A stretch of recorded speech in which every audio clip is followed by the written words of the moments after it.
Guess who I found in the woods? That is so awesome. Everyone thinks because you're a zombie, you don't know good coffee. Well, they're wrong. There's only one brew that gets my seal of approval. Deadly Grounds coffee is my guilty pleasure. The aroma is so intoxicating. It brings all of my neighbors out of the woodwork. Deadly Grounds coffee. Coffee to die for and zombie approved. It's good to get a little deadly. Use the front door! Oh, they're so disgusting.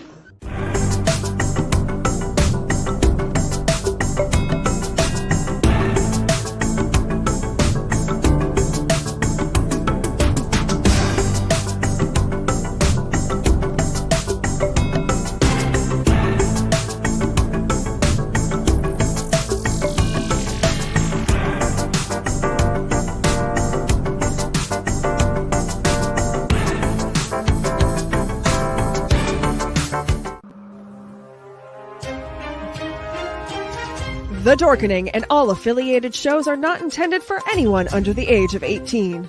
The following may contain discussions or scenes that have adult situations, graphic violence, nudity, strong sexual content, and graphic language. This show is intended for mature audiences only. Viewer discretion is advised. You're watching Tanner's Haunted Secrets on the Outline Network. What they say. Dun, dun, dun. There's a secret sound hidden deep within the center of the earth. Until you listen closely enough, you can hear it. And it sounds like razors through flesh. We are merely here to turn up the volume.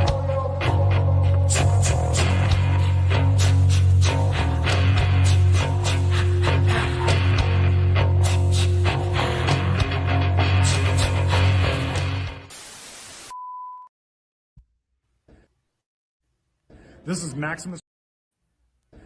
Maximus Christian Bryant with the Ohio Haunters Association, president, and you are watching Chainer's Haunted Secrets on the Outline Network. It's just like, no, I will not. Anyway. No, that was perfect because I'll tell you what, just like a good leprechaun, Maximus being a ginger, he pops in and out all the time. I actually had lunch, or I actually had dinner with him last night. I was super excited because I got some news later on. But we don't need to talk about that news right now. Guess what I found in the woods Friday? I found this wonderful little scary treat that absolutely will steal your heart if she has a opportunity. And it's pronounced Elysyum, right? Yes. Yes, I haven't butchered it. Yay! You mean you found this? I did find that. That is amazing. But how much more blessed can we get? Oh, well, you know what? I can be blessed a lot more. I need to have there. You know what? One of my friends, they have a big group of their haunters that come out for one of his Facebook groups he does. And I need to do something like that with Chainer's Haunted Secrets. We need to have Chainer's Haunted Secrets secret spot. But no matter what, I am super excited because we do have Elysyum, and she absolutely has been all over this wonderful United States. And when I say all over, there are sometimes I look at my Snapchat and I just watch miles and miles and miles and miles of going from one location to another location. And it is perfectly fine because I'll tell you what, it is just a treat that I get to see some of the great places she gets to go. So number one, welcome very much. And number two, I want to point out, I know the guy on your shirt. Yeah, I think you do. You know, that should be the gravedigger right there, Reverend Michael. Oh yeah. Yep. He's been on the show. You know what? That is absolutely great that you pointed that out because I can actually do something here. Because I'm also a reverend now too. Nice. That is definitely cool. Yes, but yeah, Reverend Gravedigger is a wonderful person. We've had him on the show twice, and you know what?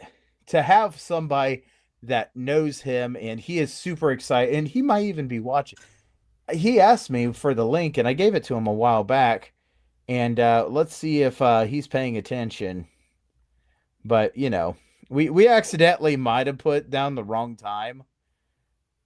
So no Well, matter what, that really doesn't surprise me. It is you. Like, Well- Well, it was me because I had done it when I was running on 3 hours of sleep, and I do have 3 kids. Hence why I have the mommy, I can't breathe. Help me. I need sinus meds. but no matter what, I can't do this show without Friday. I've tried doing it, and it's not as much fun without her. So we are super glad. And we actually took a month off. The entire last month, we're like, you know what? We're just going to take this off. And you are the first one on the podcast coming back. Hi, Dad. There you go. Hi, guys. So it's absolutely a pleasure having you. And we're going to start getting into this because I'll tell you what, I want to know, where did your character start? I mean, where in the beginning of this character, where did it come from? So technically Elysyum, like her name originated, if you go back to original spelling, it is Greek, and it actually references to a paradise. So when I started out as Elysyum, I tried thinking of like what a paradise meant to me.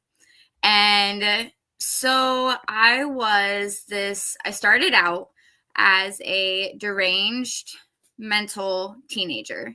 So I wore a straitjacket. I had like this kind of vintage looking burlap sack dress and some striped leggings and the pigtails, and I just completely let my mental case free. And then as time went on, I started to develop her even more. Last year, we decided, as pictured, using her demonic side. She had finally had enough of all of the nonsense. That's the word we're going to go with. The nonsense that had been going on. And so she started to show her demonic side. She's not fully developed yet. There's still some things that I'm working on with her. But this year, we've decided that, well, yes, I guess we, split personality, have decided that we are going to kind of go back to the straitjacket, but with a twist. Well, that sounds amazing. That sounds I cool. know that my character Chainer has developed through the years, and he is constantly going to go through different changes. And I love that characters develop. That's one things that when you go through a haunt, you don't get to really see them develop unless you continue to go through a couple of times a year and multiple years. That's just the nature of the beast when it comes down to haunted houses. But yeah, now I've seen where it's been the cutie, hey, look at me, I'm a poor little girl with a heart. And then I've seen her absolutely throw bones at people. Yep. But so this character started at what haunt? Technically, she didn't actually have a home. She was kind of a free roamer. I did a lot of stuff off of my porch, one-offs on Halloween, basically for quite some time. And Mr. Reverend Michael, for I don't know, a good several years, would message me every year asking if I was ready to come work at Sinister Sidney. And every year I turned him down. And then 2021, I decided, you know what, let's go have some fun. And I brought Elysyum with me, and that became home. That's awesome. Now, she's not just been there. She's been to many different locations. Yes, she has. She's been to Woods of Terror, and she's been to Arx Mortis Haunted Attraction. She's been to Roca Berry Farm, Bellevue Berry Farm, aka Ranch of Terror. She's been to Madness, Eagle Hollow, Scary Acres, and several more down the road. Well, that's awesome. You know, in the beautiful thing is she travels, and she doesn't just travel a little bit. No. How many times have you been through Ohio? None, actually. Not yet. Okay, so you're going to have to get a hold of me when you travel through Ohio sometime, because I'm telling you now, I'm not too far away from the one straightaway called I-70. So, you know, if you get on the straightaway, you can basically going to go past me. But yeah, I'm actually surprised. You must have went to Kentucky if you went to Woods of Terror. Yes, I went through Kentucky. Ah, that's how you got past me. Shucks. But no, I think it's really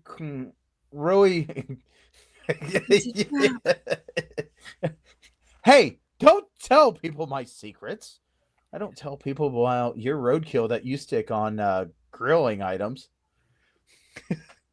But anyway, so what's kind of your favorite thing about doing all this traveling? The people that I get to network with and the sites. I am a earth girl. I love my scenery. I love to be able to go out and hike and be one with nature. And so driving across country basically is absolutely breathtaking to me. Awesome. I think not too long ago, and we're still running at the bottom, Let's Scare Cancer. Not too long ago, we actually had Woods of Terror on here. And, you know, Yes. if we get more Woods of Terror people, I would absolutely love to interview them, just because, you know, it's not just one perspective out of a haunt. I love hearing the stories about everybody's characters. So, what puts you in the mood for your haunt? Well, that can be debatable, honestly. It could be I've just had a really crappy week and I want to let out some aggression. It could be I've got all this built up energy and I want to play with people. We have certain music that we listen to. The most common one this past year was Witch Doctor.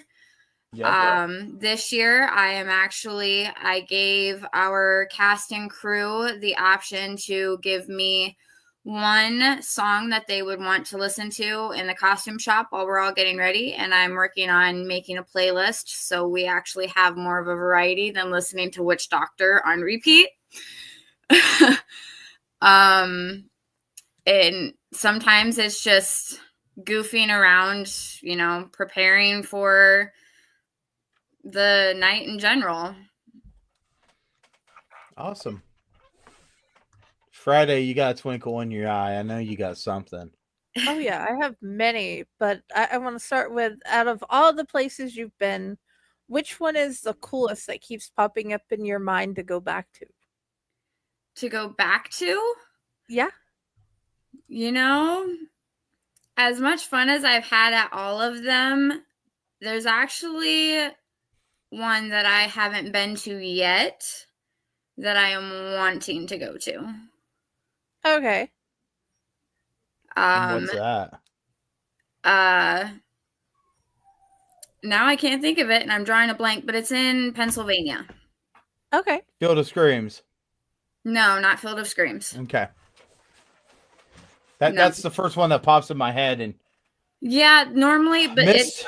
it's not Field of Screams. It's like Sinister Sidney, a little backyard haunt. One of my friends is actually getting married and lives near there, and she's doing it around Halloween time, and I'm supposed to be one of her bridesmaids. And I told her that if I come out there, she's not taking my haunt season away from me. I'm going to go act. And this little one, I've been following on Facebook for a little while, and the stuff that they have to, like, I just want to learn from them. They look like they're a lot of fun. That's awesome, because that's one of the things, you know, when you're going and you're doing guest acting, it is great to not just do your thing, but you get the opportunity to learn from the people there. I will be, if everything works out, Friday the 13th in June, I will be at Haunted Town Hall, but I know I will be there on the Saturday on the 14th. And he said that I get to play outside with crazy Uncle Kevin. And that sounds fun. Yeah, crazy Uncle Kevin is going to be the replacement of Grandpa, because Grandpa sealed its top. So I just got a brand new urn. I just got a brand new silver urn. So that's going to be crazy Uncle Kevin. Nice. Friday, what else you got? Because I'll tell you. I want to know. Okay.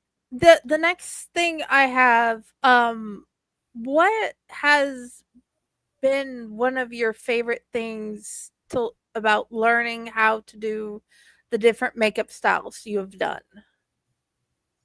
The fact that it is a never-ending learning process. You can always learn something. There's always a different tip, trick, technique, you know. You think you may know all of it, and then you can turn around and be like, that's actually a really neat trick. I didn't know that. Like, for instance, when I did Zombie Prom, the way I got my look was by using yarn and latex. Oh, wow. Yeah, it was a neat trick, and I wanted to give it a try, and it worked out flawlessly, and I loved it. And so I'm actually going to kind of use that for my character this year. That is cool. Is there like something different about doing your own makeup compared to doing other people's makeup that makes it harder or easier? Doing other people's makeup is like painting on a canvas. Yes. Every canvas is different, and it creates a different challenge, which I absolutely love.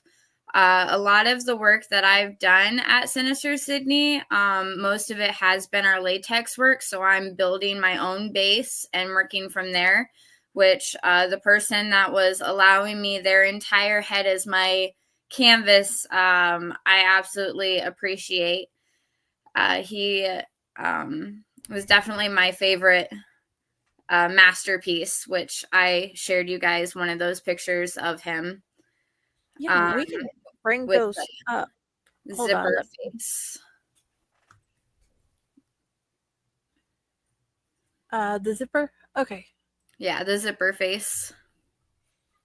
2 seconds. I'm trying to talk into You're good with me. But I love just every person is different, and every person, has a different vibe to their character, and you're trying to make that person come to life. It makes it a lot of fun. Yes, zipper face. That's one of our, like, he was absolutely in love with that piece too, and it was just, here, I have a bald head, do whatever, and so we went with it, and that's what we created. That is most definitely cool. But when it comes to doing my own face, it has its challenges. One, because if I'm not wearing my contacts, which I try to have them in beforehand, which even that can be a challenge sometimes, but I am blind without my glasses or contacts. So trying to do a face, even if I don't have like my prescription contacts, I have to be like flush with the mirror. And then I'm still like really making sure that I try and get that. It's never the same each time. Every time I've had to put on my face, it's looked different. And that's what's great about it, is because I mean, as we get older, or, you know, just day by day, our face is never the same as it was the time before.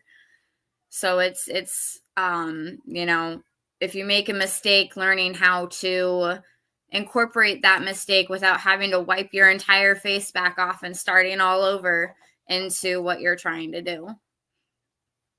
That is cool. I like that. That the ability to take it and just like, okay, I've made this mistake. How can I make this work for my canvas?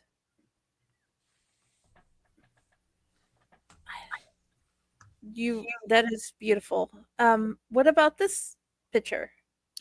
That was actually when we were getting ready to do a character photo shoot. And he is he's the one that runs the shaft, the mine shaft. And so it's dark in his room, and he is actually one of our canvases that we are still trying to figure out and learn how to make him look like a character without blacking out his face more than it already is with the lower mask that he wears. Okay. So we were experimenting. Always a good thing.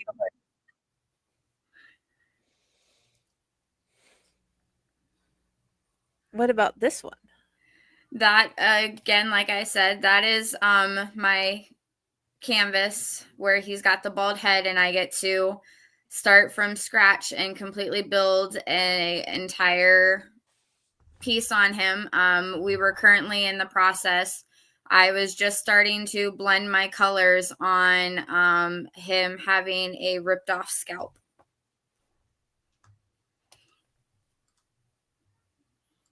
And that was after we got it completely done. Dude, I'm just in awe at how amazing this is.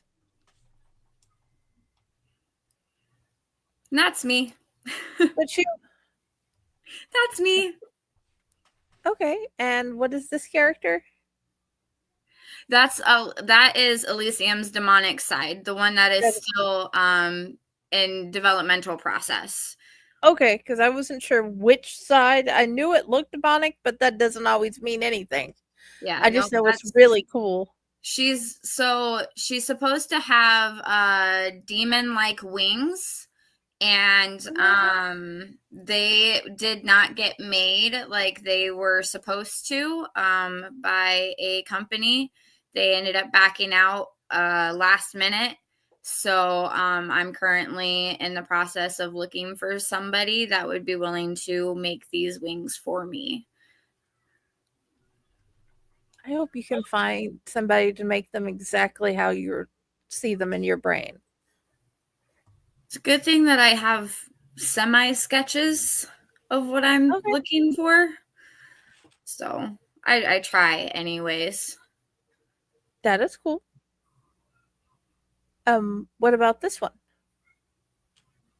That's again the mine shaft person that we were experimenting on how to make him pop without making him pop.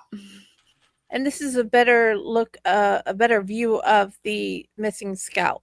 Yes. A better view of you doing your wonderful makeup.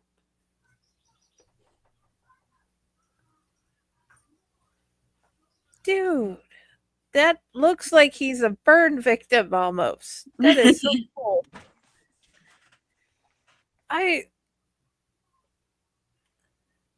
Yep, I'm just in awe because I am too blind to do part of this, and I'm definitely not exactly skilled enough to do any of the rest. So I am just it started with me just sitting and practicing on myself just in front of a mirror doing different things just because I was bored. When I was pregnant with my daughter, I was on bed rest the entire pregnancy, so I found some stuff to do, and makeup was one of them, and I made my skills even more advanced than when I had started. okay. That is a good way to get started and get going.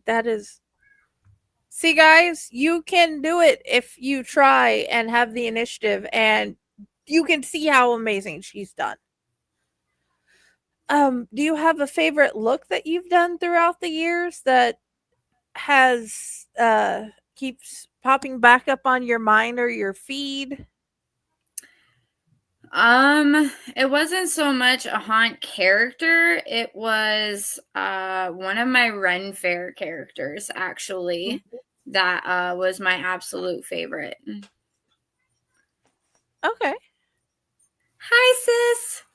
Ooh, Ash. Sorry. You're good. Hi. And okay. Dude. What about your haunt experiences has been like your a haunt night that you've had that was really fun? I have to pick one. Well, you can pick more than one, but no more than like 3. No more than 3. Okay. I think because I don't know if you want to stay for the second hour of the night. I don't know if he's asked you about that. No, nothing. I think I might have mentioned it very, very, very briefly in our time that we were talking a long time ago. But probably. Yeah. I don't think I reiterated. It's a 2-hour show, and you can stay for the first half, or you can stay for both halves. Hi, Jar Jar. We love you, Jar Jar. Hey, there's a person I haven't seen for a very long time, Jar Jar. Well, I mean, I guess we'll see how the show carries on. Okay, then please tell us about your favorite hot nights. All right, so now I have to sit and think. I have a thing about 3 and 23 in case you're wondering. Hot Chat Live. I don't know who you are, but yeah. Oh, that yes, you do. Mike Ross or Mike, the Reverend Gravedigger. Oh, Mike. Hi, Mike. Yeah, I have this thing about 3 and 23. Like, I knew I was going to have a kid on the 23rd, and ta-da, I had a kid on the 23rd of April. But anyway, back to you.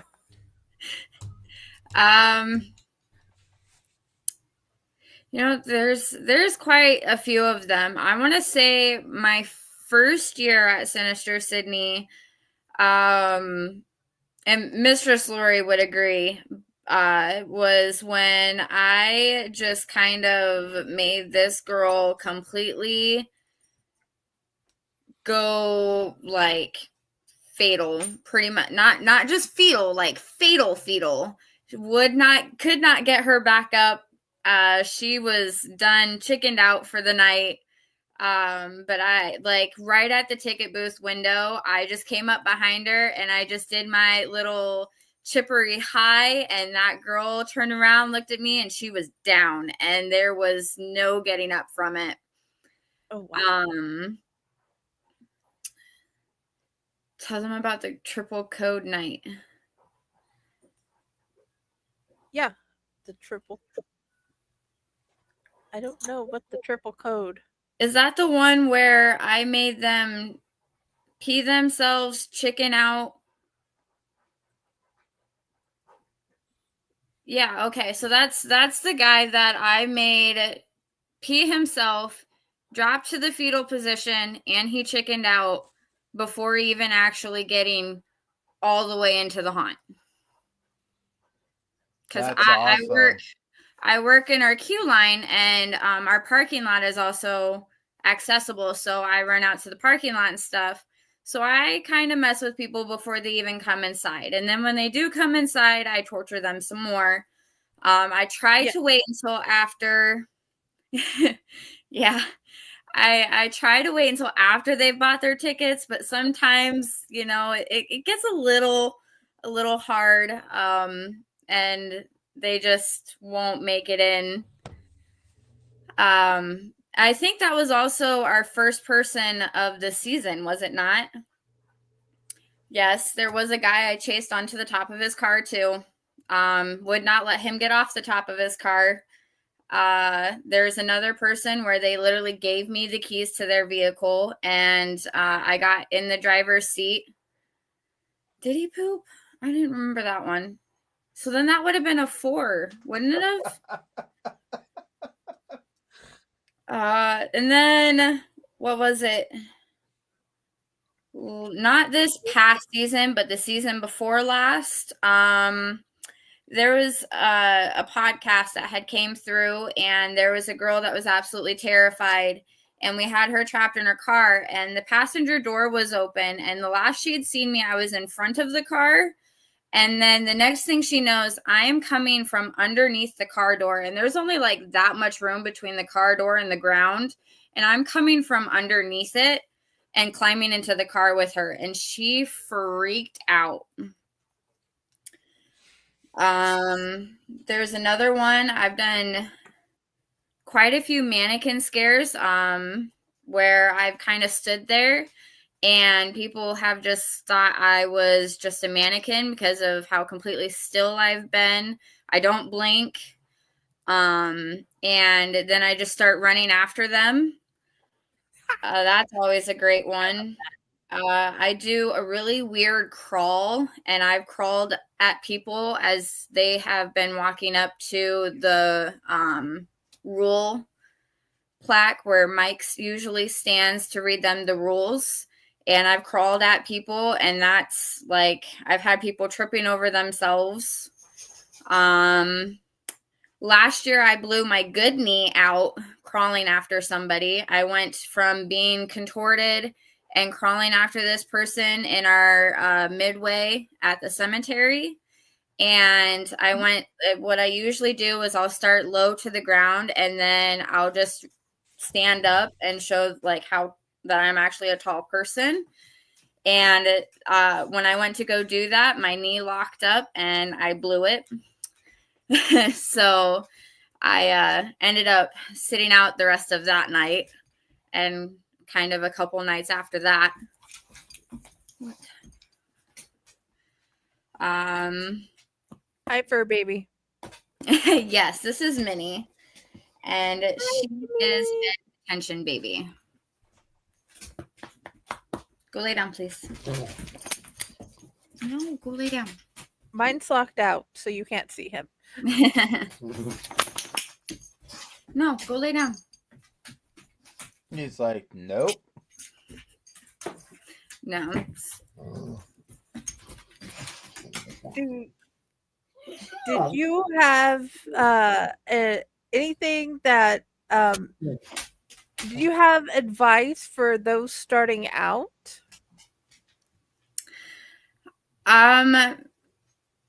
For what we like to call booze, you know, the one thing I always tell them is don't be afraid to just have fun. Jump in and be yourself, authentically yourself, because that's when you're going to get the best reactions and you're just going to enjoy yourself the most. I know when I had started at Sinister Sidney, and everybody there will tell you, I was this girl that I stood off in the corner. Thanks, Dad. I stood off in the corner and I didn't interact with any of the other actors. I kind of just stayed in my own area. I did my thing, and then I immediately left at the end of the night. Now knowing, like, seeing who I am. I am 100% not that girl anymore. I am our social butterfly, as most will say. But yeah, it just, be authentically yourself, because that's when you're going to have the most fun, and you're going to even surprise yourself on the things that you were capable of that you didn't think you could be. I can definitely attest to that one. That is most definitely true. And it doesn't matter what clothes you're wearing. If you walk up with a very weird head shake and a smile, you can make somebody scream and walk away really fast, if not run. So, yeah. Dude. Pyle, am I taking up all the questions, or did you have more? I have plenty of them, but this might be the first time that I just chillax and let you take over, just Okay. because I know that you don't get words in otherwise, and you have to No. message me. Okay. Hold on. Okay. Let's go back to love you, sis. That's who the heart was for. Let's go back to Pops here. Can't get me to leave. Excuse me. If you want me to leave, I so will happily do. No, because that means I gotta track you down. I won't be And that I'm hard just- to find. I guarantee I'll still go back to Sinister Sidney, just because, again, it's home. Right. Because I'm pretty sure you have just been invited to take a haunt night at his house. And I'm pretty sure I know another haunt that would happily love to have you do a volunteer night there as well, just to have you part of their crew. Because That would be awesome, but that is a heck of a drive for you to come to Chainers. But as if I wouldn't take it anyways. You are more than welcome to come to Chainers any single time. We're small. We raise money for great things. But yeah, I would love for you on a trip that you're buzzing through to stop and possibly just take the moment and talk to some of my haunters, because I will tell you right now, they could learn a lot from you, because a lot of them have a little bit of self-esteem issues and keep on saying this whole thing. And if you're watching, you know I'm talking about you, that I'm not good enough. You are not good enough when you say you're not good enough. You are good enough when you start making yourself better. You are the one that puts the hesitation in your head. Yes. I will say that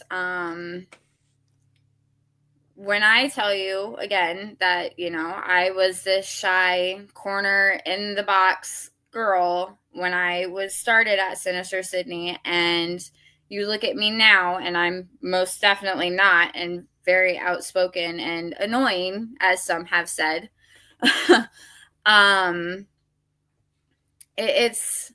It takes time. It's not going to change overnight. It did take me a little bit, but Sinister Sidney showed me what and who I was and meant to be, and helped me grow in my own way on a lot of things, not just in the haunt industry, but personally. Sometimes that confidence you get from letting yourself be the character can carry on into giving you confidence into being the person you're supposed to be when you're you.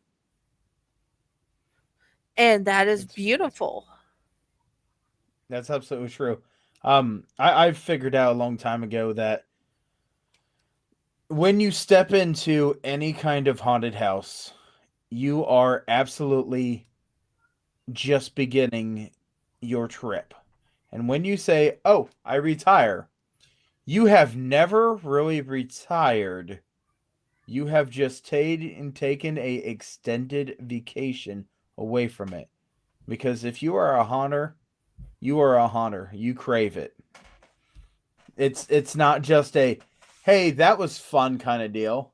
That's, hey, that was fun, and how can I get into doing a little more? Because we are the equivalent of adrenaline jockeys, Yeah. but we're called fear feeders. Once you dip your toe in, you're scratching at that next fix of when can I get back into character? When can I hi when can I get back into like my character? When can I scare again? What's the next thing that I can possibly do to put that costume back on? For me, that was literally Mike and Lori both took me to Transworld for the first time and was like, okay, go be social and, break that box. And after that, then I had joined the Scurry Face Scare Actor Spectacular and, even put myself out there even more. And then I was like, oh, now I'm going to this convention and I'm going to this haunt to act. And it was more reasons to be myself and be around people that shared the same views and ideas and ambition and stuff that I did. And it was great. Being a part of, Haunt Chat and meeting all of you lovely people. Pyle, you and I would never have, crossed paths had it not been me stepping out of that box. That's so true, and I'm glad that you did. I'm glad that you keep on doing it. I absolutely am very proud of the person that I have seen develop as much as I've seen develop, and I do not want you to stop. I don't think I'll be stopping anytime soon. And that is one of those things that it's absolutely so amazing. So amazing to see you on the screen, be able to call you once in a while. But at Transworld, I was absolutely able to see you in person and then come to realize you're a lot taller than what I thought you were. And that was fine. But I'm always excited. Were you expecting tiny? Everybody thinks that I'm like this 5'2", 5'3" little thing, and I'm actually like 5'11". Oh, well, so we can look each other in the eyes. So you got a guy that's a 6'1", 6'2". Just depends what convenience store I just walked out of. Looking at people and just seeing people run around, and then all of a sudden you have this girl that can only almost look me in the eyes, and it's like, well, that's awesome. Now, there is a girl that can't just look me in the eyes. She actually looks down at me. Yes. And it's just like, what's up? She's an amazing actress, too. I love what she does. I would love for her to be on the show. And maybe one of these days I can convince her. I know it's not convincing her with a Snickers bar. I know a Snickers bar will not do it. But no matter what, I would love to have her on the show. I just... Go ahead. Oh, it was to answer yeah. So that person's name is Rox, and yes, he is quite the character, and I heard that he's going to be making some more appearances, which I cannot wait to see.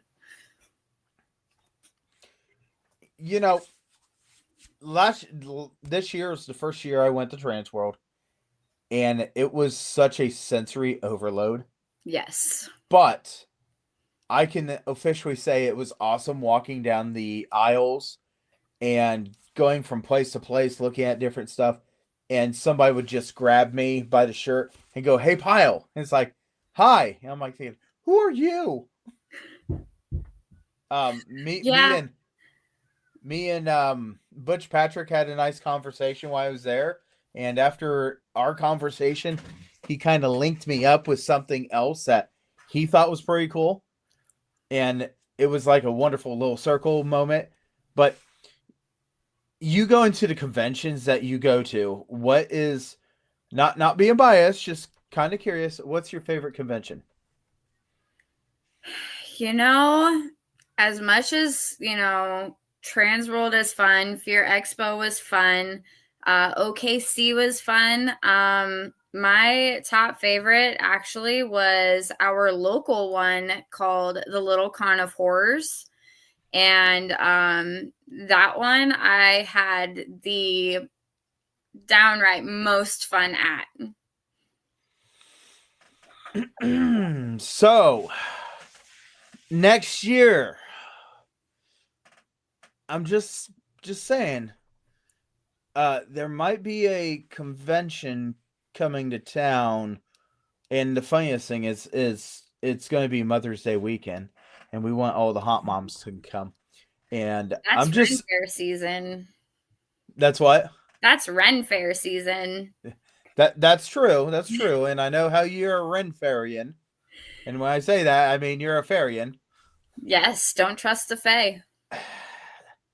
Unless you it's have become a Fae now, Pyle. I know. But I run under the Fae core. Not just a Fae. But no, there's actually a convention. If everything gets put in place, it'll be in Ohio. Nice. So there'll be more information coming along. I can't say too much because it's not 100% dove into the ground, but it may be at a haunted prison. Ooh. Mm-hmm. And in fact, I gotta go make some measurements and see how big we can make the booth sizes. But I just want to put that out there that if it all possible, you can come and travel this way. I mean, even though it is Ren Fair season, what I say is if you give me enough notice in advance and I can work things out, usually I'm able to go. Doesn't mean always, but 65% of the time I might be able to make it work. Yeah. Well, this is going to be a 2-day. That's as big as it's going to be right now. Just a 2-day. Just because it's getting started back up. And when I say it's not 100% confirmed, but as soon as everything goes, I'll send you the information. For sure. I absolutely know that I got to go measure because it's past just an idea and it's turning into a, hey, we want this back. Which, Ohio is got the most haunts. Last year it was 132. So, just a few of them. But yeah, I mean, it is great to see your convention. Have you been down to Texas? No. Mike and Lori has. I want to go one of these years. However, when they have theirs, it is usually around a certain little terror's birthday. And so I try not to go to anything when it's around that time for any of my kids. I can see that your terrors are just as important as mine. Buzzy's birthday is November 1st. And we have never ran on November 1st because I don't want to cross that line. And this year, Buzzy actually said, do it. Do it? Nice. And I was like, okay. I said, you're going to be turning 18. He goes, yeah. But isn't he acting with you? When he's not doing the band, do. Right. He actually, Yeah. He likes playing Nibbles the Clown. And when Jester was there and Nibbles was not, she was telling everybody to go find Nibbles. She wasn't very clear. It should have been go find Nibbles the Clown. Nibbles. Oh no. It was turning into go find Nipples. Go find Nipples. So everybody's like, hey, Nipples. Nipples. Hey, have you seen Nipples? And I'm like, what the heck? So I went down and I was like, you need to enunciate a little bit because you have no idea what you just did. We had people running and just asking for nipples. How is that any worse than me asking people if they want a bone? I can understand that one because you have bones. But they don't know that until I present the bone. But me as a understanding factor, I would understand. Now, when I'm the owner and somebody's yelling, I want to see nipples. These are a whole bunch of little kids. We don't need to be showing nipples. No. Nibbles the Clown. Okay. And he will be guest acting at a haunt with me. And it's one of our friend haunts that we have up this way. And they're going to have Friday 13th and Friday 14th. We'll talk about that later. I keep on bringing it up. There's another one that we need to talk about that's open that same weekend. And no, I'm not going to be able to make it down there. It's like a second home to me. I need to go and have a vacation from my second home. But I don't know. Did we post or did we show all these up here? I have shown all the pictures she's given. Well, I'm talking about all these wonderful comments. Man, she's blowing us up here. There were two of them they were just saying hi to each other. I have not shown those two. Oh, okay. I was getting confused here. But I made sure the pictures you sent were up, and then there's.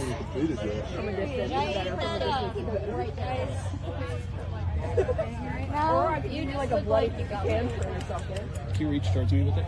That would look a little. Oh, my neck is sticking. Sick. Thank you. Who needs a napkin? And there was one we can't show due to copyright rules. Yeah, there's more to that, but we got to play by the copyright rules. I'm not going to say anything. Will get us the music. Which one did I send? I guess I just started sending stuff, so I just figured I'd let you know the one where you guys are dancing to the song that's become the Wednesday song. Yep. Because I went through trying to make sure everything uploaded properly. I have not shown the two new pictures, and I brought down one picture that we need to show with it at the end because we need to announce our show. Oh, okay. I see which one that was. Okay. Yeah, I understand why that one didn't. Because it came through, but I wanted to make sure you knew I wasn't trying to be rude. No, you are perfectly fine. I want people to find you. I want people to come say hi. Hi, little person. You want one? Not right now, buddy. Thank you. I'll get Kim one. She's still So, right behind you, is that your costumes? That is, well, yeah, I guess technically it's all of my costumes. If we go from that one there, that is a zombie costume I made for, Zombie Promise World. There's only one more. That's fine. The one right next to it is Elysium's original costume. Then the more pinker one, that was she grew up, still deranged person, but she grew up. And then that costume was before I even brought her to any haunt. I don't have the most recent costume up on a mannequin. I currently don't have enough mannequins, honestly. But the one that the zombie prom dress is on is my distressing mannequin. So I was gifted a vintage wedding dress that I am going to be distressing and making it into a costume. Right. That's awesome. Yeah. I'm excited about that one. I haven't quite determined how I'm going to do it yet, but I've got some ideas. You know, some more. I'm not going to lie. I have seen a girl in this wedding dress only a few times in my life. And it is Lolly, who is my darling wife. And she got her wedding dress. She wore her wedding dress. And now she haunts in her wedding dress. Nice. And people are like, oh, that's such a nice dress. And she's like, thank you, as she smears blood on it. I'm like, well, you had to do something with it. Yeah. But no, why have this dress if you never wear it again? I can honestly say yes, I have wore my wedding dress to haunts. I wore my wedding dress and had a paint fight with it. So paint got splattered all over it. That's interesting. Is it prettier now? Do you like it better with the paint? Or does it make you sad? Okay, that is awesome.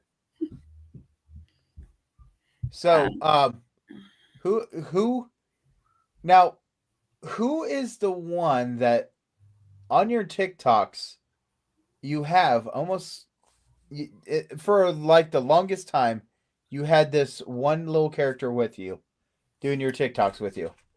That would have been Stabby Tabby. That's who it was.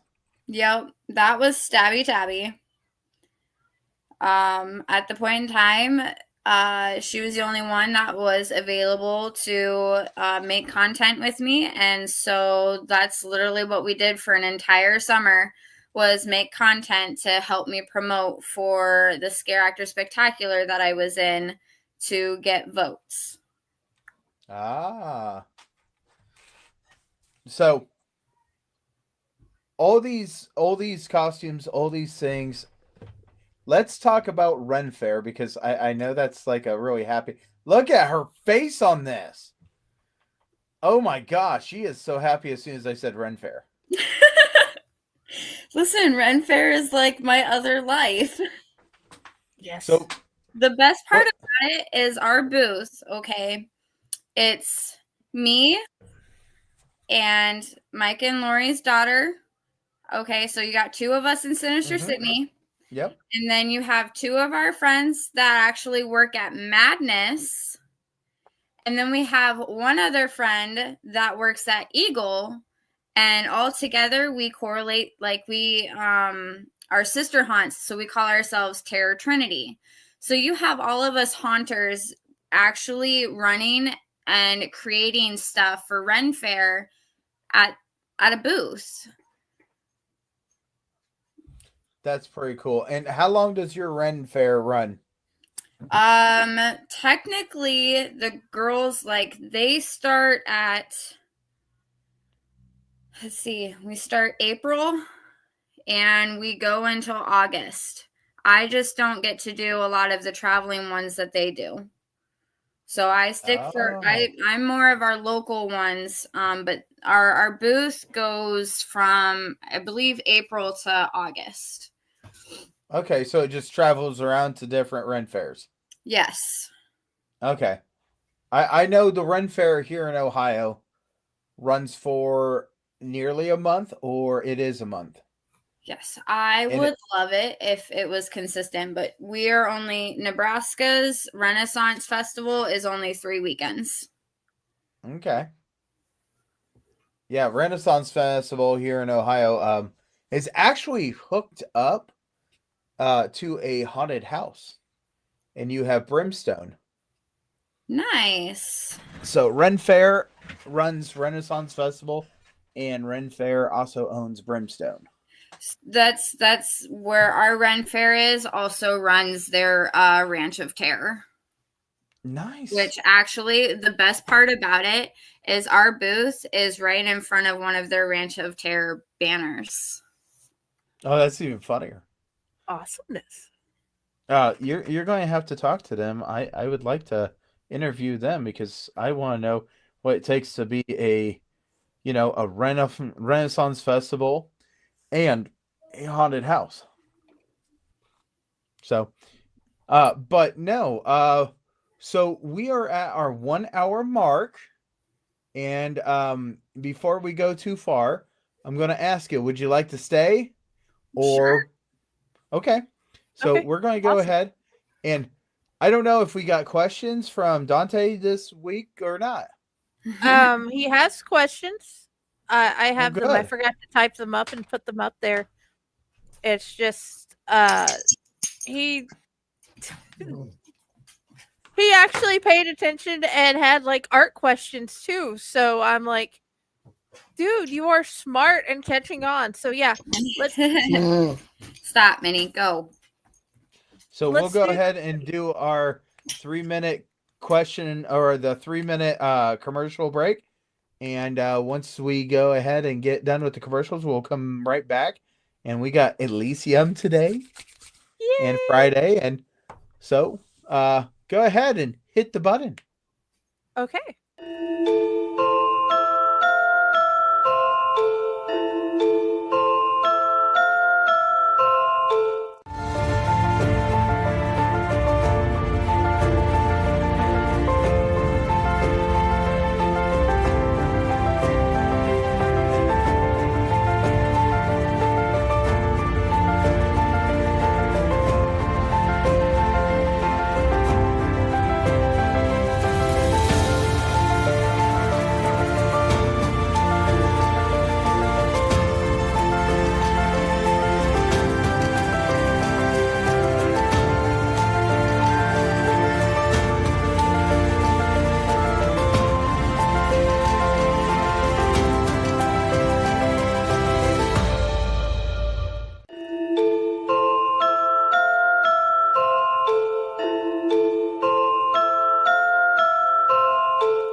Greetings and shabebans. We are the Retro Reductopus Cephala Podcast, a long-form bi-weekly show that celebrates all the things that made growing up awesome. Yeah, that sounds good, but I don't know what all those words mean. I think what Parasite Steve's trying to say is that on Retro Reductopus, we explore a range of retro goodness, from toys, video games, and movies, to cartoons, and even snacks and school lunches. Oh. And we do it all with a positive spin, a slew of killer guests, and some very adult language. And you know what else is cool? No. This crazy show is part of the Your King Podcast Network with new episodes every Tentacle Tuesday. What's that? And if waiting 2 weeks for a new episode gives you a sad, know that we drop bonus episodes all the time, like the off-format Crow's Nest and an interview series we call The Brick.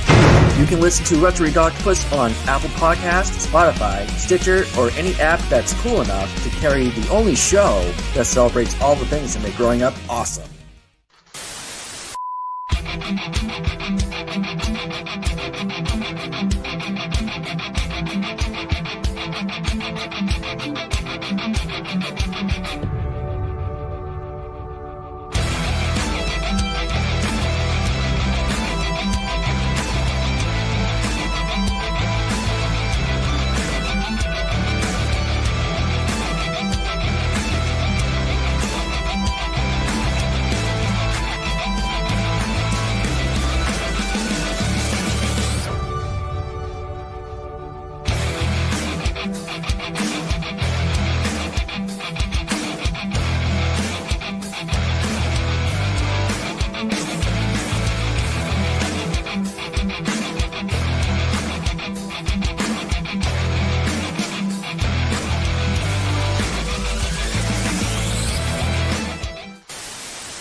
Hey, we're back.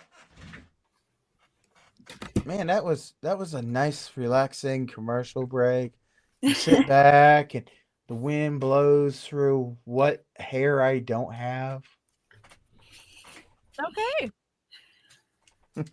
So, once again, we're here with Elysium because I'm super awesome and super excited, and I'm not as awesome as she is because, she's done so many wonderful things.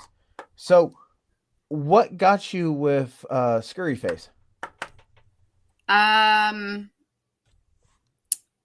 was Mike basically putting it out there. And again, it was that once you dip your toe in, you're looking for that, like, how do I keep going and stuff. And the Scare Actor Spectacular was starting. And so I put my name in for it. And I pushed myself to my complete limits and finished out to the top 4 of the competition. And then that's when I went to OKC and met a bunch of them, including the Red Tie, in person. And it wasn't that same weekend that I was asked to become one of their representatives. And I've been with them for 3 years now. I don't know. I don't remember how long it's been, honestly. It seems like I've been with them forever. It's been a major part of my life. That's awesome.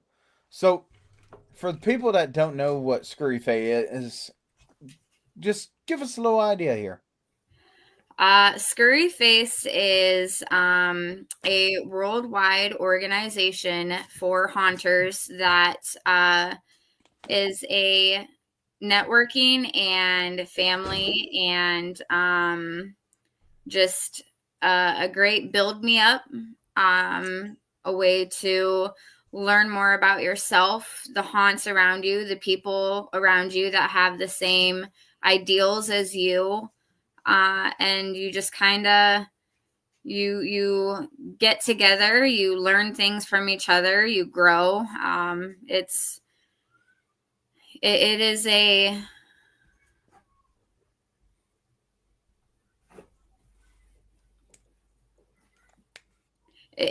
a great organization when you are looking for something to be yourself at. Okay. That's pretty awesome. So I'm going to start with some little bit of picking at some knowledge with you. Okay. Because you've been around, you've seen different stuff, you've been to different haunts, you've had people go, oh my gosh, I watch you, or I know who you are, and I'm excited. And it's not just me being a fangirl on this. So what is some advice that you can give someone that's thinking about getting into the industry, or they're just dipping their toes into the cesspool that we call the haunt hound industry?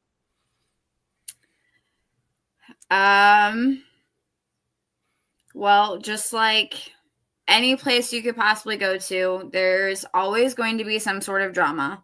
So try not to think too hard on it. A lot of the times you just got to be you. You want to dip your toe in. The best thing I can say, that's me when I first started. That's at OKC. Okay. But when you're just dipping your toes in and everything, just have fun and ask questions. Don't be afraid to learn, because you are going to consistently learn no matter what you do, where you go. If you're not sure you're good enough to act, there's always things to do in the industry. Doesn't have to mean that you have to be an actor or an actress. You can do makeup. You can help build sets. You can, lighting, soundtracks. There's so much that you can do in this industry. Build props that could potentially, get you where you are wanting to go. That's a really good piece of advice. I like that. So this is a Jenny question, and she hasn't said it, so I'm going to throw it at you. Has there been a situation that you've absolutely had that you've looked at it, overcome it, and came back out of it so much better. Yes. Yes, there's several occasions where I've just I wasn't my best, and I learned from it and was able to work my way around it and be better about it. Some of those situations I'm not really able to digress, but it happens to everybody.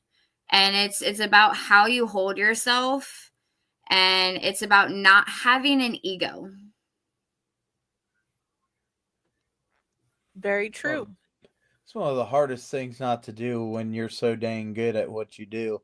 You know, I tell everybody, you know, as much as I'm really good at being chainer, I cannot be a doctor, so don't even put me in a doctor position because I'm still learning. Right. So no matter what, I'm good at what I do, but I could be so much better. Exactly. There's never an opportunity where you can't learn something. Everybody always says that an old dog cannot learn new tricks, but I disagree, because there is always something that you can learn somewhere. There's always something that you can improve. There is always something that you are going to be better than from the last year. Yeah. So true. Very true. Jenny, before I steal more of your questions, you got something? Because I've memorized your questions. Well, of course you have. Do you want to do Dante's? We can do the Dante. We are more than happy to do the Dante. I didn't know if you wanted to do pictures or if you want to do Dante. Yeah, let's do Dante and then do What pictures. is going on with our screen? There we go. What? Who's controlling I am having this stuff? I'm having trouble getting it to do what it's supposed to do. Okay, there he is. Don't worry. The first night of operating this show. Did I mention these kids have made me exhausted? Okay, this is Dante. He's loves monsters. He loves learning, and he gets the idea that you help make monsters. And he wanted to know, what was your favorite monster that you've helped make? And what was your favorite monster you liked being most? Were his first two questions. Okay, so the haunter that I liked most helping on making, you know, I've given tips and tricks to a lot of our actors and to several others out there just randomly. But I'll have to say that the one that I've enjoyed the most helping grow her character is our Hansel and Gretel witch. She asked me if I would make her a mask, and so I made my interpretation of what I considered the Hansel and Gretel witch to look. And when she put it on, like the way her acting presented that Hansel and Gretel just made it seem so much more solid. And we still to this day are working on helping her grow that character. Awesome. As far as the most favorite character that I've done for myself, Spin the fairy. Spin the fairy. My Faye. Yeah, she's not much of a haunt character though. That's true. He doesn't limit anything to being haunt. He just likes monsters. Yeah, I mean, my Ren Fair characters are all quite fun. I do enjoy getting to put them on every year for our fairs. But I'm gonna have to say that Scaredy Crow, my very first official character that I ever did, is probably my absolute favorite. Okay. It's pretty awesome. I don't have pictures of her. I wish I did. Yeah, I wish you did too. That way you could keep her for you. But okay. he has been having a problem with fearing making his art because he keeps poking through. And then we had the mishap with the crayons in the wall. Toothpaste is a good hack, mommies and daddies, to help get this off. Yes, it I is. found I this currently out today. I have brown paint upstairs on my light switches in my daughter's hands, like literally, and it looks like poop is smeared all over my walls and it just stays there. I've just, whatever. So people now, if they see that, they question what it is. And I'm like, oh, it's just paint. So, what is advice you would give to the little ones starting out on getting over the fear of making their own characters, their own art to start out with?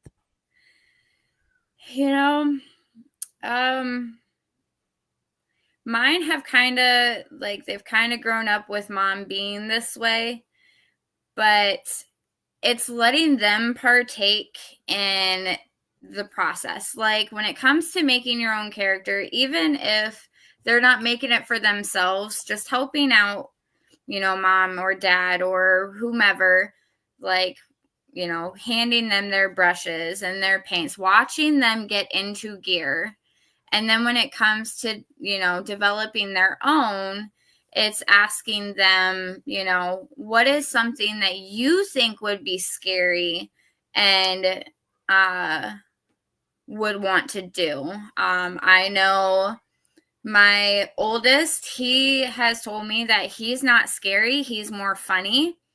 And if he ever did it, he would just want to make people laugh. And I told him, you know what? Sometimes it's not always about the scaring. It is about the laughter that you can bring too. You're entertaining them, and that's all that matters. So if you can't scare them, make them laugh. So for him, he's just like, I want to be a silly boy. Okay, we can make that work. I could give you a easel and a canvas and some paint and some fake blood and be like, have at it. Paint on yourself, paint on the canvas, just whatever you think would work. And see what you come up with.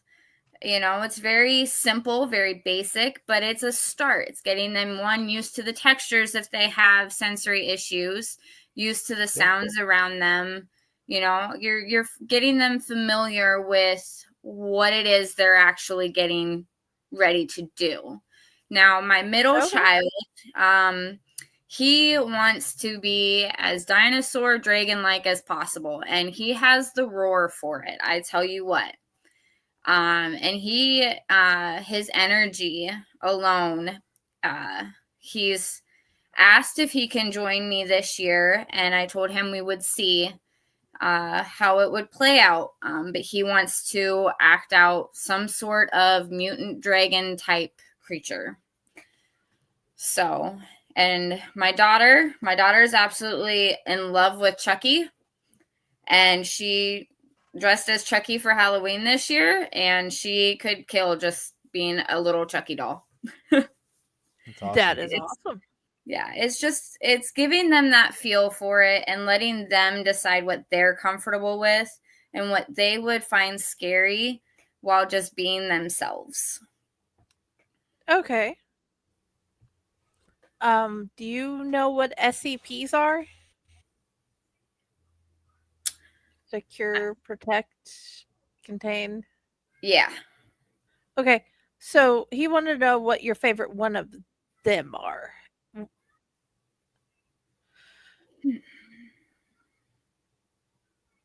That's a good question because they all have a valuable part of a valuable role in everything. Yeah, like his is the train eater because it morphs into a train. Nice. Oh, I love it. I love Dante so much. Dante wanted to make sure that I knew about this. Dante has absolutely told Friday please let him know this or this and that. I love Dante for his creativity, and this is the reason that we have questions by Dante. We could have questions by any person, but Dante comes up with some of the best questions that just absolutely through his imagination and through everything. Oh, I love Dante. Dude, yeah, there's so many good things about all three of them. It's just the art conversation with Dante today blew me away, and I'm like, we have an artist coming on. I can ask her your question. It will be fine. And you're a mom, so you don't have a problem with that. No.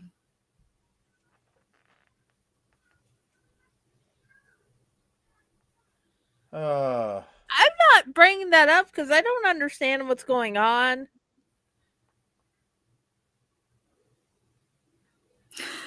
Yeah. Do you know who this person is? Either of you?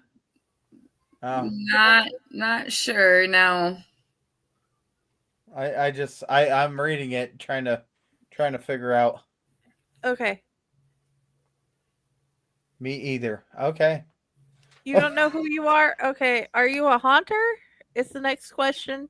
If you were a haunter, we're going to need to know your haunt name so we have an idea of what the heck's. Why I'm rooted here is very strange. Okay. What platform were you coming from? I don't know if he knows that this is a show purely for haunted house industry. Yeah, we get people.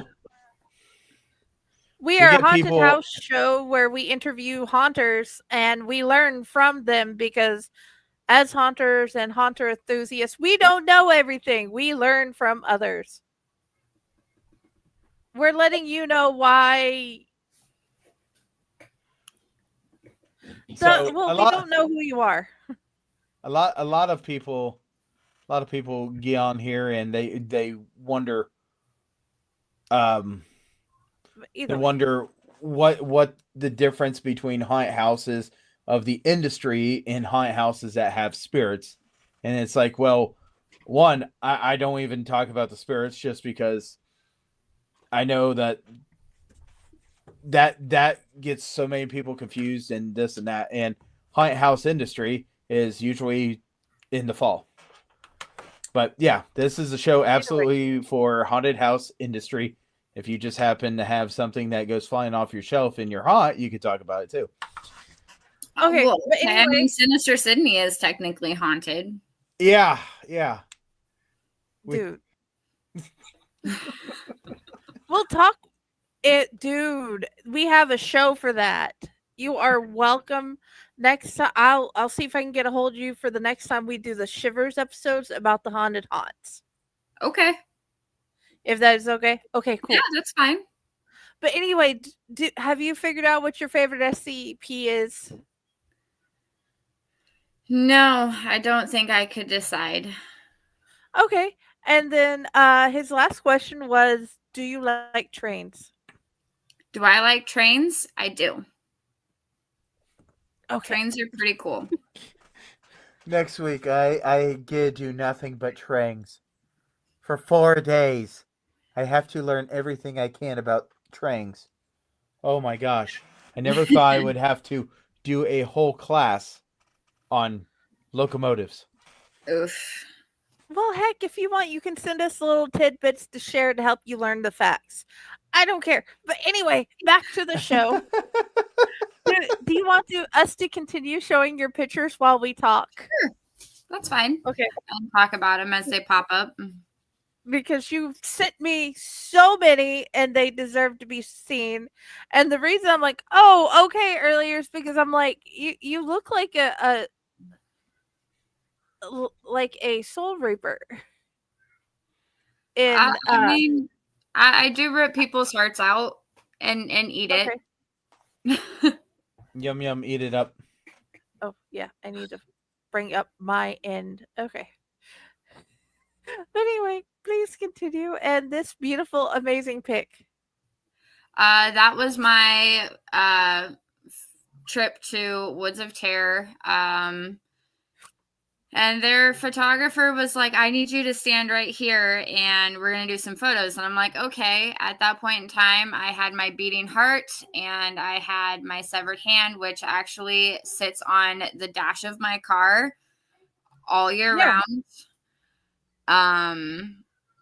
And that's what I would carry around. Now, that was when I went, I guess I forgot to mention Haunted Hollow. I've also been to Haunted Hollow.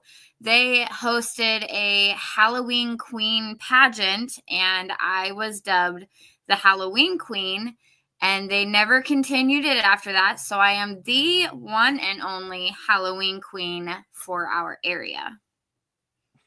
That is epic. It's funny. I win. Goodbye.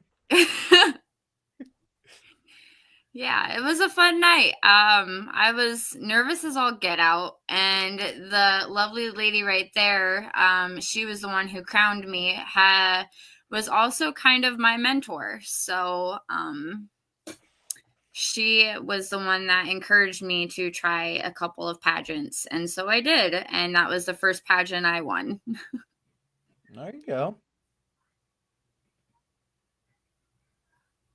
That was Ren Fair. That is cottagecore. That was one of my most basic, like, didn't really want to dress up, but dressed up. Okay. That is one of the Christmas haunts that I did. I think that was not this past year's, but the year before. Where I worked, like, I had found myself this little spot and I climbed the wall and I would literally dangle from the wall and come down at people. And this room apparently had never had an actor in it before. So when the owner came through and I scared the bejesus out of them, they absolutely loved it. And so I returned again for their Christmas event this past year.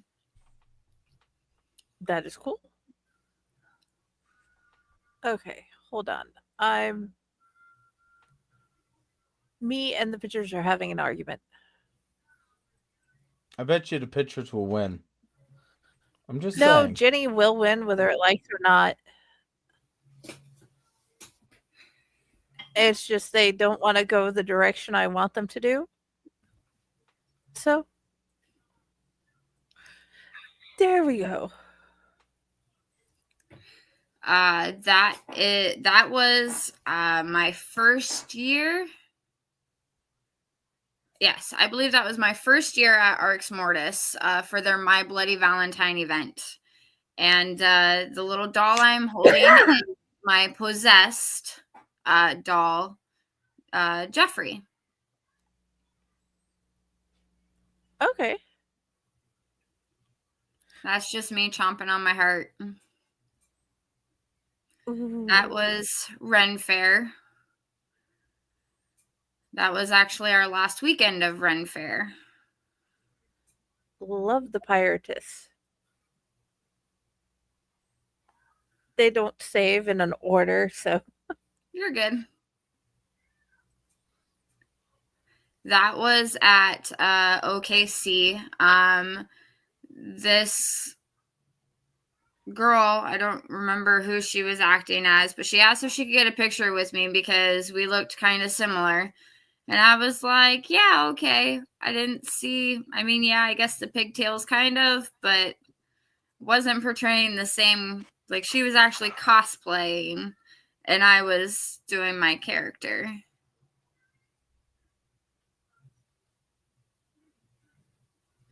That's another photo from the Christmas show.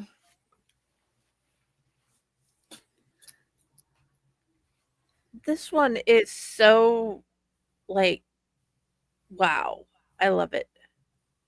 I wish I could find those eyes again, but I lost them. Oh, no.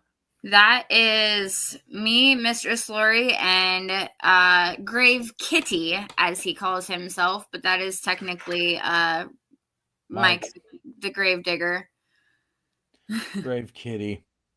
Yes. I don't think I've ever seen that picture. Well, now you have. Dude. This picture is like, okay, I don't want to make her mad.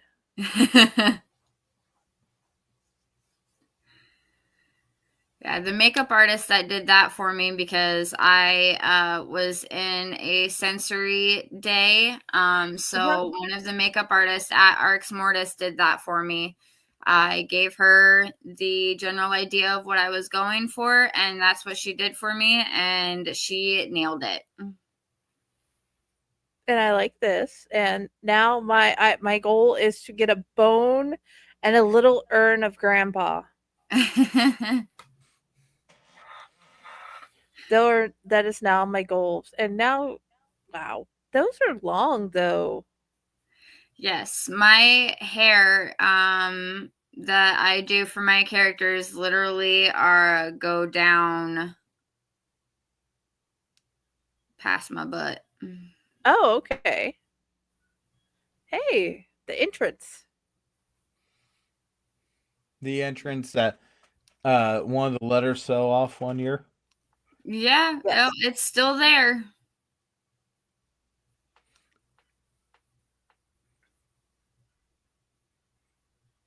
This is a good photo, man.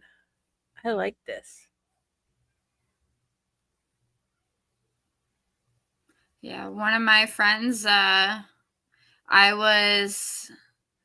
put in my submission for Haunters Against Hate. And so I needed to get recent high quality photos done of my characters. So we went to an abandoned house and got those photos. Nice. That is cool.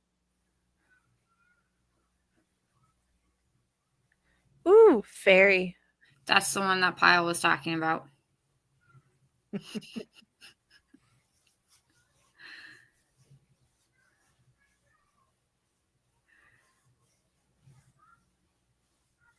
This one's pretty too. Is this one Run Fair as well? Yes, that is Run Fair. Okay. That is my favorite makeup for Ren Fair. That is my necromancer, and her name is Kimura. And I absolutely love doing that one. Absolutely gorgeous. That is my snowman, I believe. Your snowman? Yeah. I made myself look like a snowman. Well, my face as my interpretation of a snowman. Okay.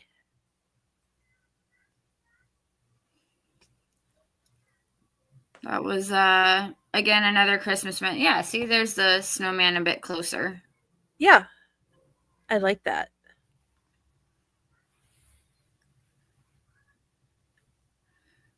Peering through the wood slots. Okay, that is all the pictures I have received today.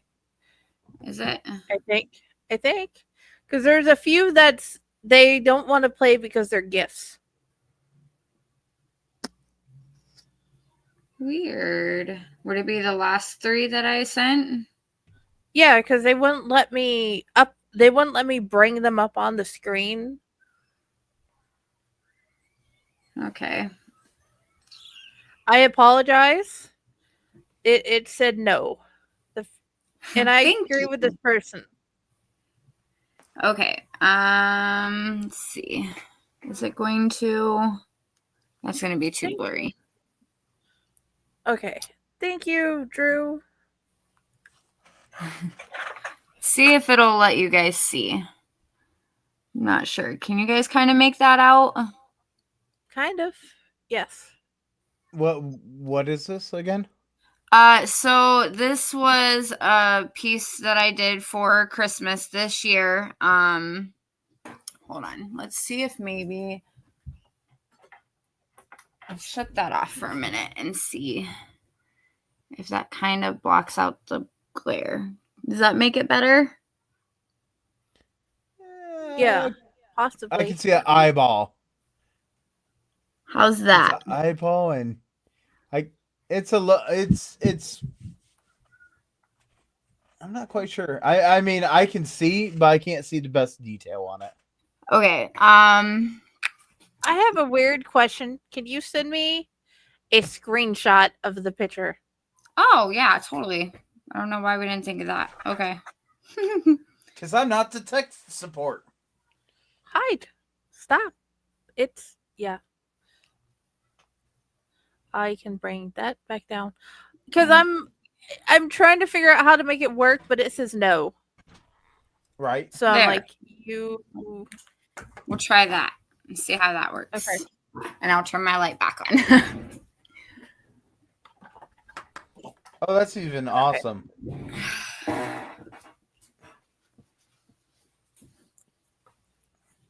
Okay. Give me a couple of minutes and I will get them set up. So why she's doing setting this up? When you're doing some of your out of seasons, what gives you kind of your idea for your makeup? Is it where you're at for the out of season, or is it just something that you're just drawing up and you're like, you know what, this sounds like a pretty good idea?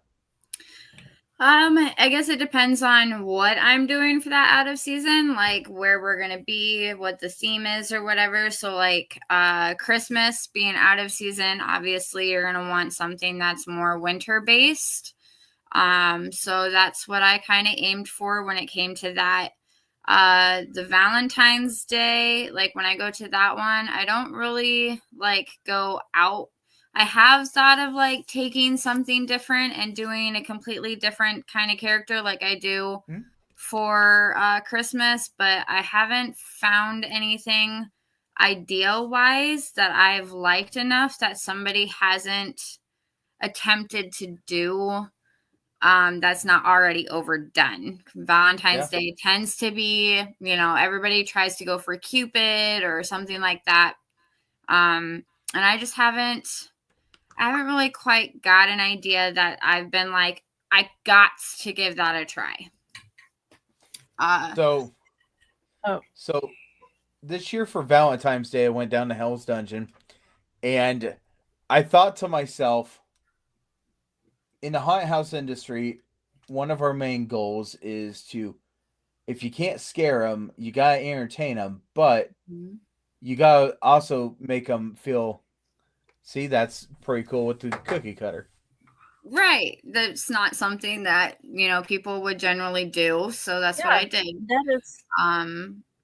I took a cookie cutter and I literally glued it to my face and went from there and had a little baker's outfit. And that's what I was. That is the makeup that I did for Zombie Prom with the yarn. Okay. Right? Like, you can't even tell that it's yarn. No, I couldn't. No, you can't. That is epic. Yeah. And then of course, your typical, it's frostbite, but I did my, interpretation of what frostbite would look like.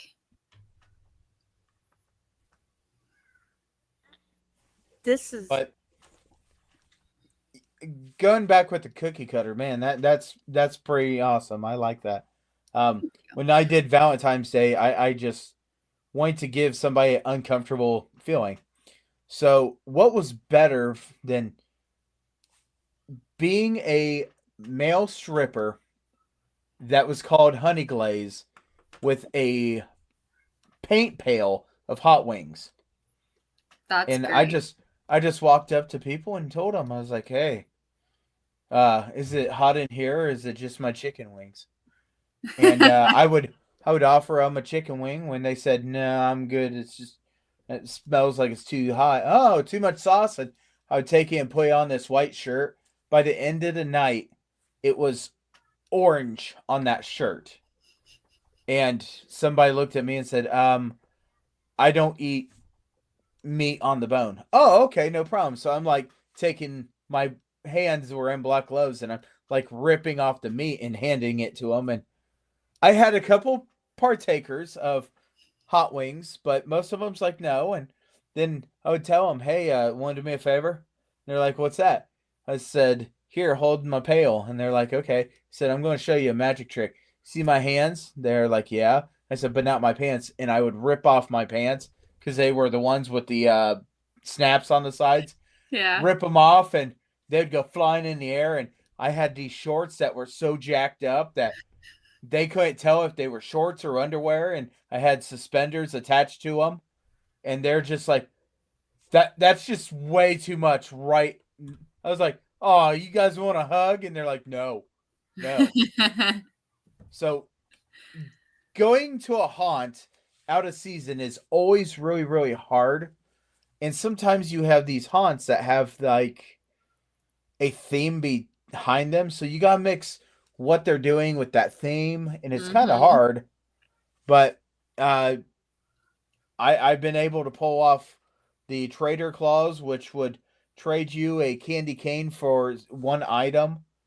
And it was pretty cool because I actually had somebody give me a $5 bill and I attached a hook and put it on my Christmas tree right beside me. And then I got a bus pass.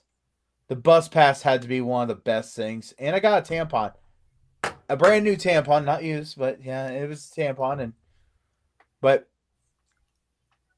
that is always one of those things as a haunted house actor that is given freedom to create something. You look at where you are in this and that. It is so hard to do that sometimes. I mean, I love challenging it. So I don't know how much it is a challenge to you to think of random things, or where's that inspiration come to? My issue is I will sit there, like if I know in enough advance that I'm going to be doing something, I will sit there and I will think, and I will spend like days mulling over on ideas, like what I could try and do, what I have available to me. Do I need to get stuff to make it happen? And then I will sit here at my desk and I will practice the concepts of the makeup that I'm going for. Sometimes I get over my head and it doesn't work out and I have to start from square one. To be honest, when I did the cookie cutter, I was not sure it was going to work out, and I was pretty excited that it did. So I will sit, and sometimes I will go to Google and just kind of look up some images. I'll ask some friends, hey, what are some good ideas that I could try? And then I'll sit and practice until I'm comfortable. And when the night comes, then I put it all on and I'm ready to go. And I've set myself into that character mode. That's awesome. So we're at the last 15 minutes of the show. And why we got the last 15 minutes of the show, I know, and if you have one, let me know. I know that we have two haunts that are going to be doing a Friday the 13th in our area here in Ohio. Friday's down in Texas, and you're in Iowa. So I know Lafayette Haunted Town Hall is going to go and do a Friday the 13th and a Saturday the 14th. As long as I can get my tail there on the 13th, I will be there. Guaranteed to be there on Saturday the 14th. The cool thing is it's near Lima, Ohio, and they're having a Hearst Mania. Ooh. And I think that's really cool because I want to go to the Hearst Mania. Pictures. If I get time. Yeah, if I get there. And then we also have Hell's Dungeon down in Dayton, Ohio. They are doing a movie mayhem, and basically it's Friday 13th, and I do believe they will be also running on the 14th. I could be totally wrong, but I do believe it's also on the 14th. But during the Friday the 13th event, they will be celebrating movie characters. Most of their staff, if not all of their staff, will be in different movie characters. Since my character has never been in a movie, he does not qualify. That doesn't mean we don't love my wonderful person. But since next month is right around the corner, and we're talking about stuff in June, I also want to say our friends at Let's Scare Cancer will be at booth 38. And I still, to this day, don't understand how you can find the booths unless you got numbers. But they will be at Midwest Haunters Convention. I've been there twice. Had a really great time at Midwest Haunters Convention. It is part of the Trans World family. So try your hardest to go out there. And I know that runs. Let's see here, because I don't know why I didn't pull this up. It runs 5th, 6th, 7th, and 8th of June this year. I will not be attending it this year. Something tragically happened to me last year while I was at the convention, and I have just not been able to shake that off. And I will return to Midwest sometime, but I do want to go to the East Coast, and I want to go back to Trans World, and I want to go to Texas, and I want to go here. I want to go there. Man, there's just way too many things going on, but not enough. But yeah, do you guys know of anything that's going on this here in the next couple months?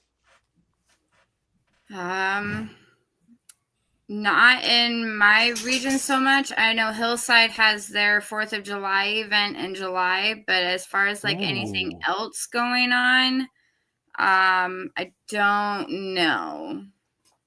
So the one thing that I will say is, if anybody ever has something that's going on and we're able to say, hey, we want to see it, let us know about it ever, and if we can get a flyer, we'll pop it up here.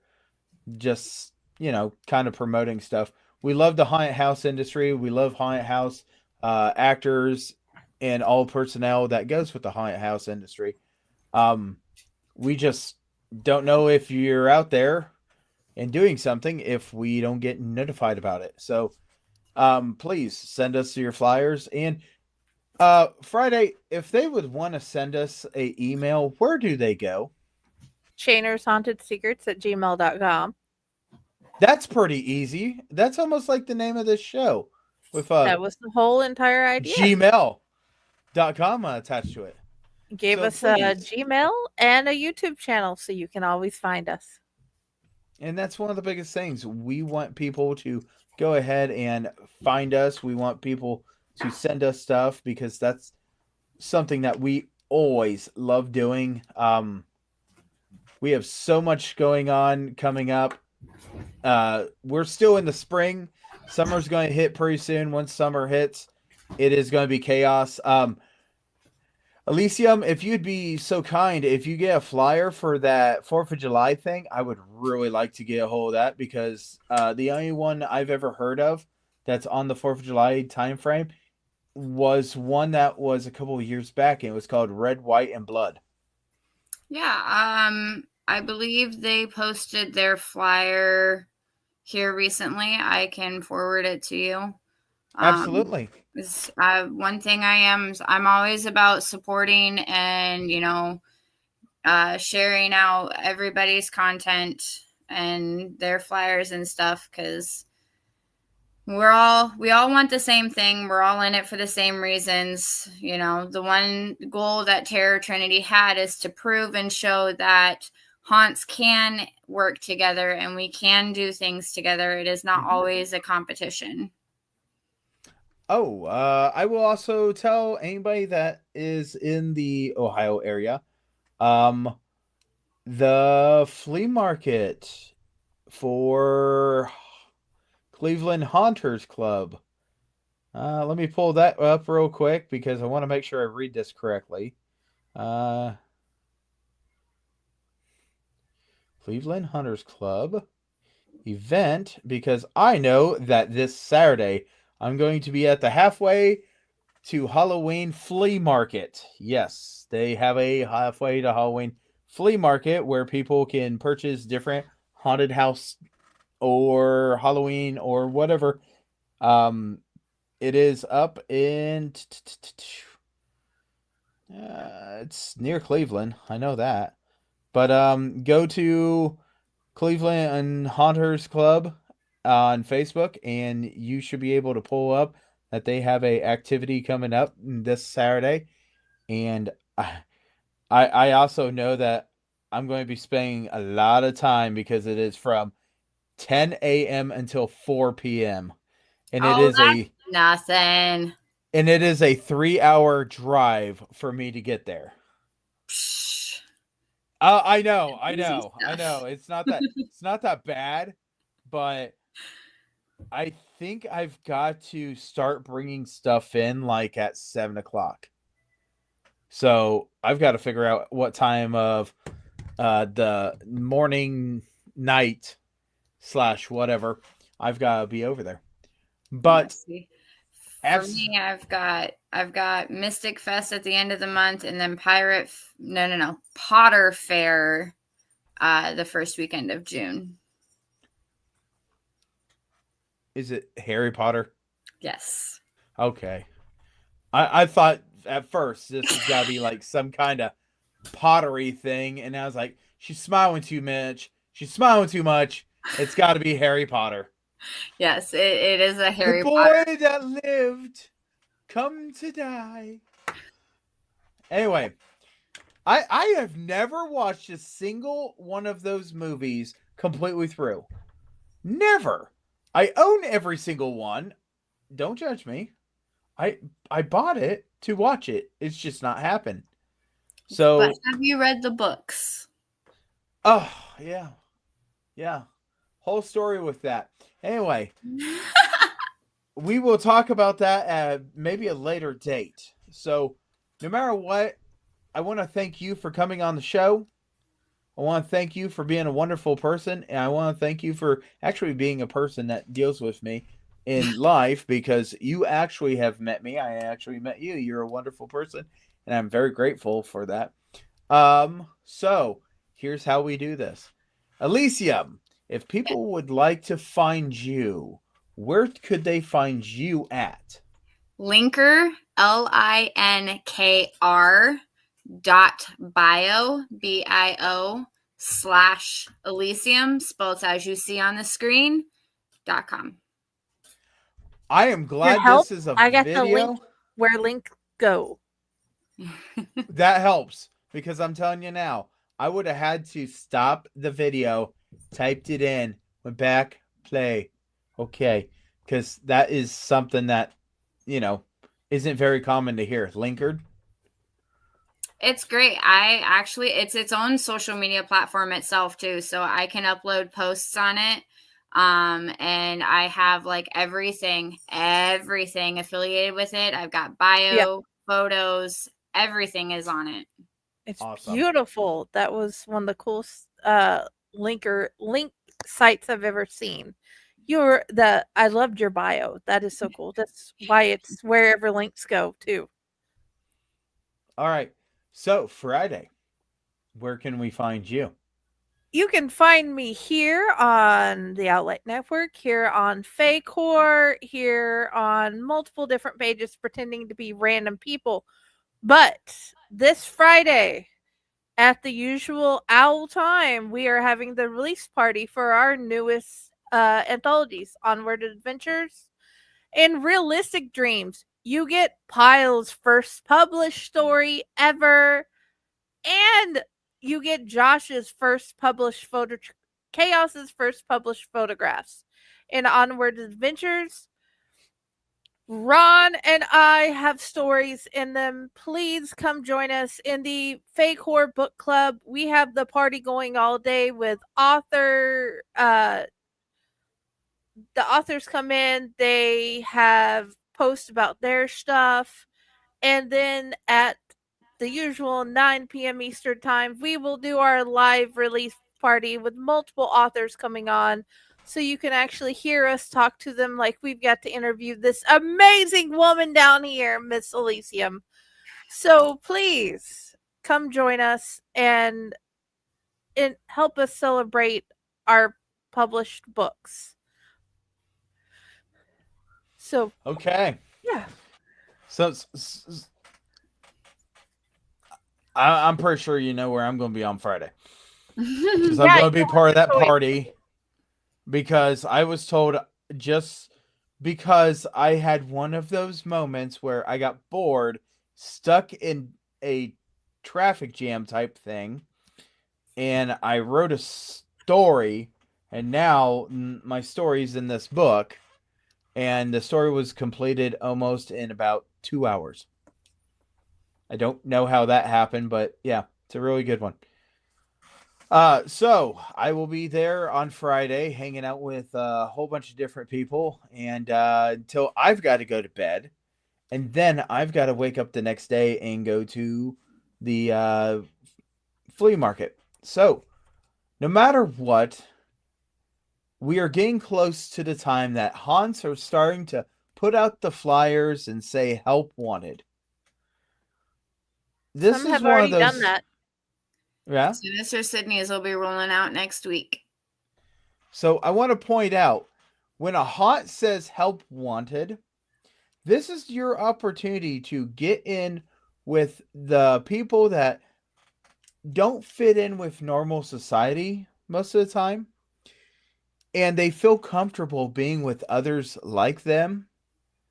But when you see a help wanted sign by a haunt, you get the opportunity to make people scream help throughout your haunted house season. Because they will scream out help. They will scream out leave me alone. They will scream out many different things. And we get a smile. We get a jump up and down. We get a yell. We get a cheer. Because we did something that is incredible. Because we made an entire industry out of it. So go out, make sure you thank your prop masters, your makeup artist, your security that takes care of you, your leaders. Go out, thank the owners for giving you the opportunity of being there. And if you are a person that likes haunted houses and stuff like that, my question is going to be, so what haunted houses are you going to go see this year? But I hope you guys all have yourself a wonderful evening, and thank you for being here today, tonight, whenever you're seeing this. And Friday, get ready. You can pull the lever or you can hit the button. Bye. Bye, Bye. y'all. Good night, everybody. Thank you for coming.